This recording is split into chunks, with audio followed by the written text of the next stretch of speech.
आप बहुत कष्ट उठा रहे हो, लेकिन एक शराबी व्यक्ति हो या भांग का नशा कर रखा हो, वो कहीं पड़ा रहे, धूप और छाया का उसको पता ही नहीं। उसको तो वो जून महीने की गर्मी भी जिसमें उसको पसीना आया हुआ है, बाहर पड़ा है, हरियाणा, पंजाब, राजस्थान, उत्तर प्रदेश, मध्य प्रदेश की गर्मी में, उस समय उसको कोई कहे जो बाहर पड़ा हो नशा करके कि उठ ले भैया, देख तेरा क्या हाल हो गया है, पसीने आए हैं, मुंह में झाग आए हैं, चल तुझे छाया में बैठा दूं। वो कहता छोड़ दे, मौज हो रही है। उसको पता ही नहीं मौज क्या है, क्योंकि नशे में है वो। तो आज हम उसी दशा में है, सच कर मान लेना। चाहे यहाँ प्रधानमंत्री बना हो, चाहे सारी पृथ्वी का पति बना हो, वो इसी नशे में बातें कर रहा है।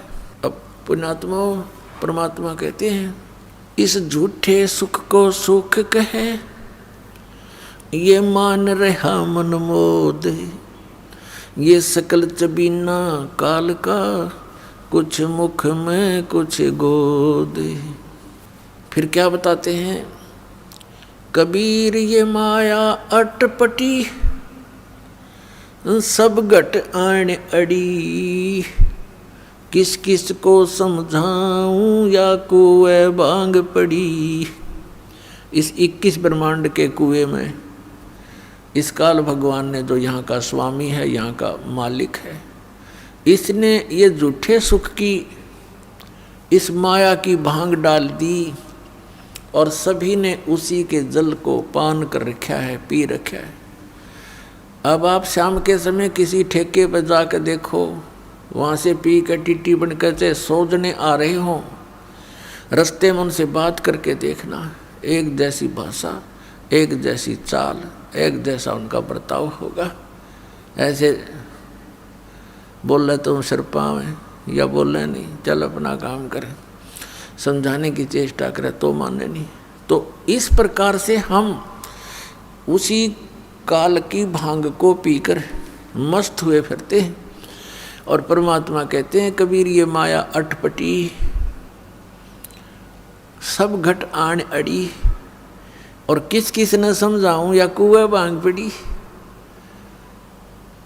लेकिन फिर कितने दयालु हैं, एक शराबी को समझाना कितना कठिन हो जाता है, पूरे परिवार के नाक में दम कर देता है।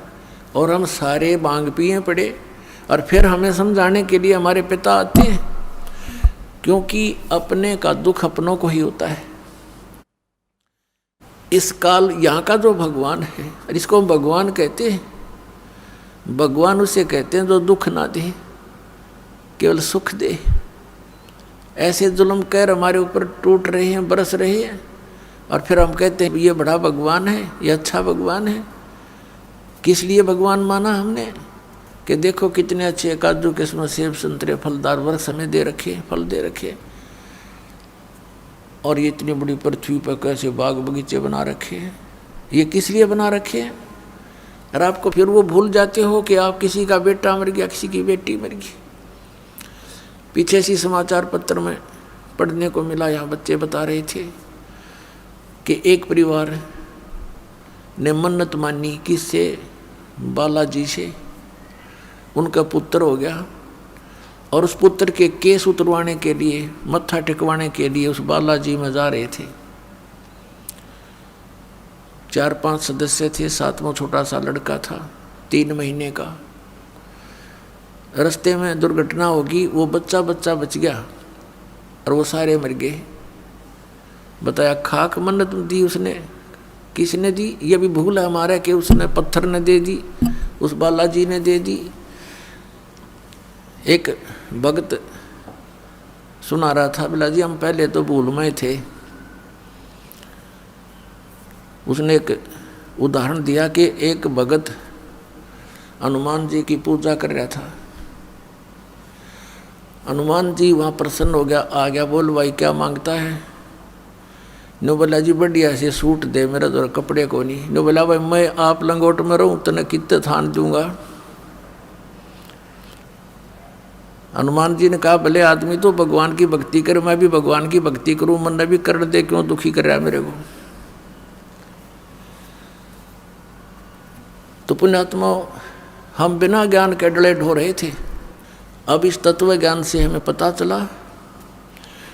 क्या बताते हैं गरीबदास साहब जी के जगत का पेखना पेख्या धनी का नाम ना लेखा।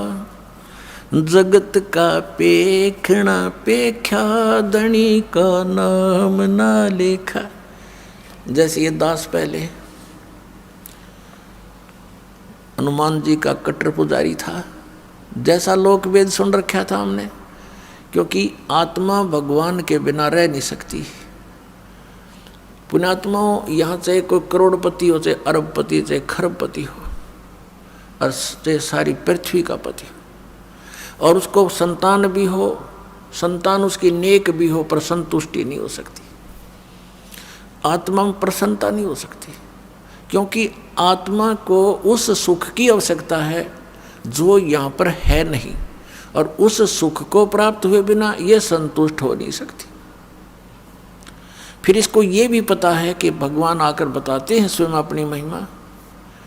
अब कबीर परमात्मा कहते हैं, धर्मदास सुन अमर कहानी, अपनी महिमा हम आप बखानी।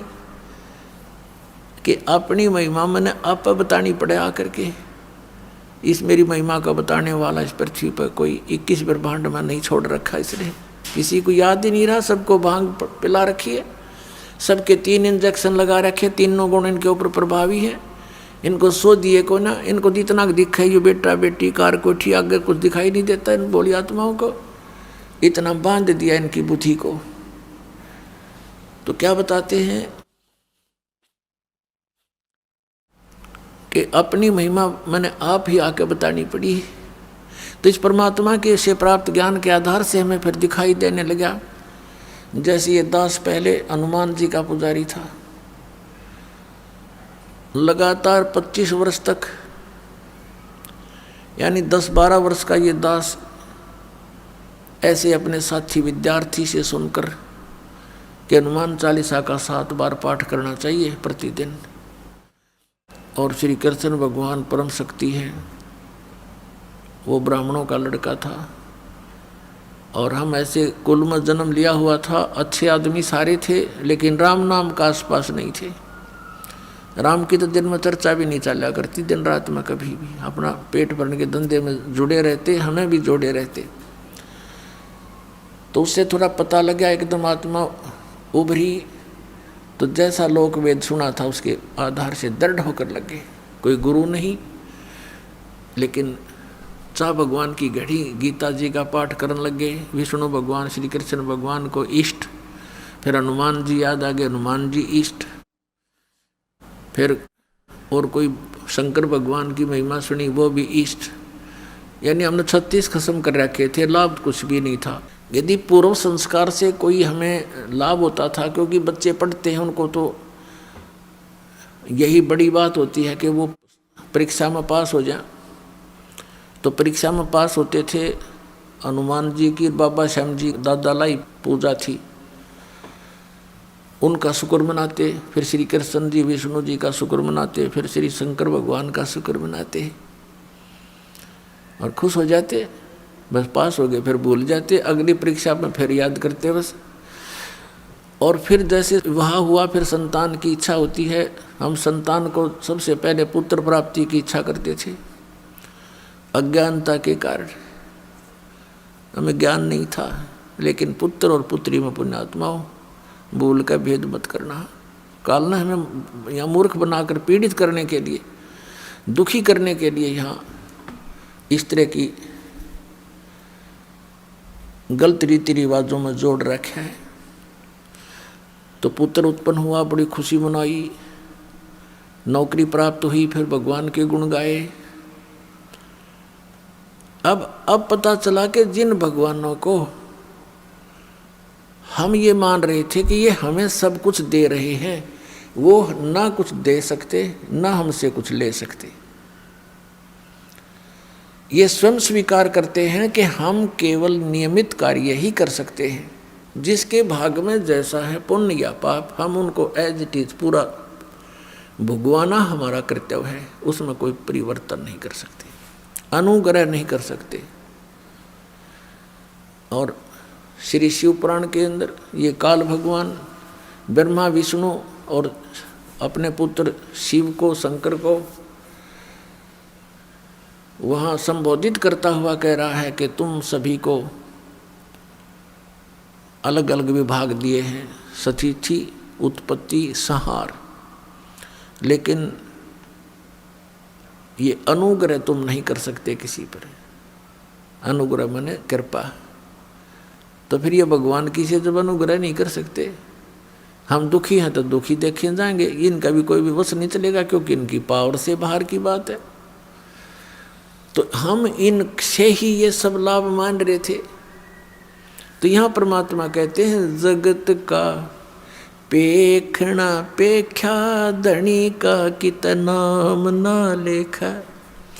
जो हमें सब कुछ दे रहा था, हमें सब कुछ उपलब्ध करा रहा है, हमारे दुखों का निवारण कर सकता है, उसका कहीं नाम भी नहीं, जिक्र भी नहीं।